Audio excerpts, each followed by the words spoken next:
I'm not going to be posting on social media much anymore, so this is going to be on YouTube and on the Cobra-Yoga.com website. So, kicking the sutras right through your brain. When you hear this stuff, you'll be right as rain. Let's see. Okay, so the householder path. I have finally crystallized, focused down to what I actually want to teach in my life, because I think it's working so far quite for me, is the householder path, or the householder kriya. So basically it means looking to free oneself from suffering by living in the modern world as a householder, as it's called, often referred to in yogic philosophy, as opposed to being a renunciate and hiding in a cave somewhere and being a monk and never talking to anybody and living in the dark. And that all sounds horrible, doesn't it? Anyway, so the main thing is, basically we've got these 5 forms of suffering, which I've talked about before. Avidya, false understanding; asmita, I amness, or a sort of rigid sense of self; raga and dvesha, hiding. I did it the wrong way around. Dvesha is hiding from all the negative stuff and for the things that make us feel bad, and raga is like being desiring and being everything that we're attracted to, running after it all the time.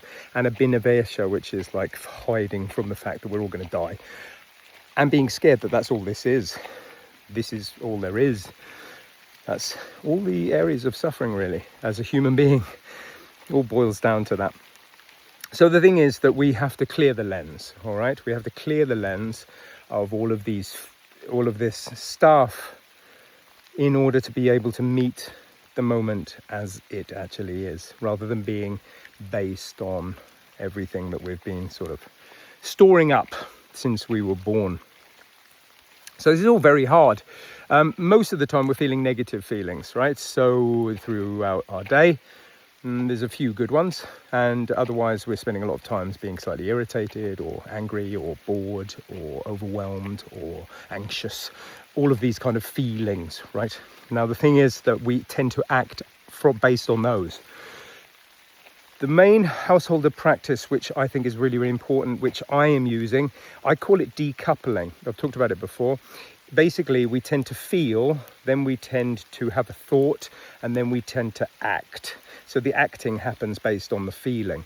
So what I'm working on all the time now is trying to decouple these, pull them apart, so that when I act, I'm acting on what's directly in front of me, as opposed to feelings based on things which I've stored up inside of me.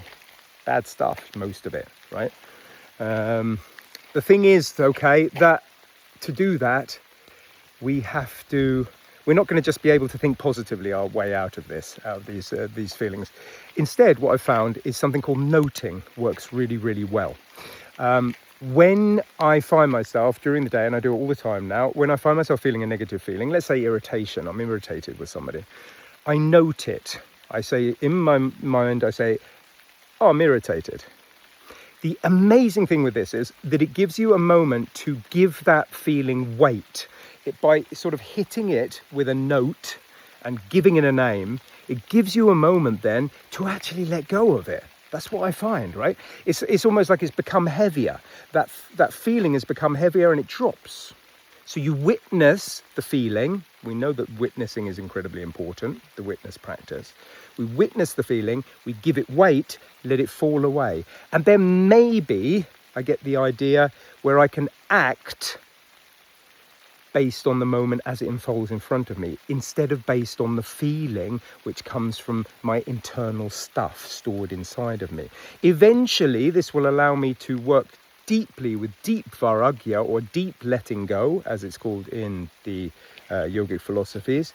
But we begin simply by acting based on what is happening in front of us, rather than feelings based on stored up stuff. The idea of how to act will come on its own. So now we've decoupled, right? Feeling, idea, and action. Action is really important as a householder. We have to do stuff because that's where we're living. We're living in a doing world, right? So that doing thing needs to be based on the moment as it is unfolding in front of us, that moment, not based on hiding from suffering, these forms of suffering, by acting on our feelings. I hope that makes some sense. It's really working for me. I'll be doing lots of posting on it. I'll be doing lots of weaving it into our Hatha Yoga classes over the coming months. Loads of love to you. All the best. Om Shanti.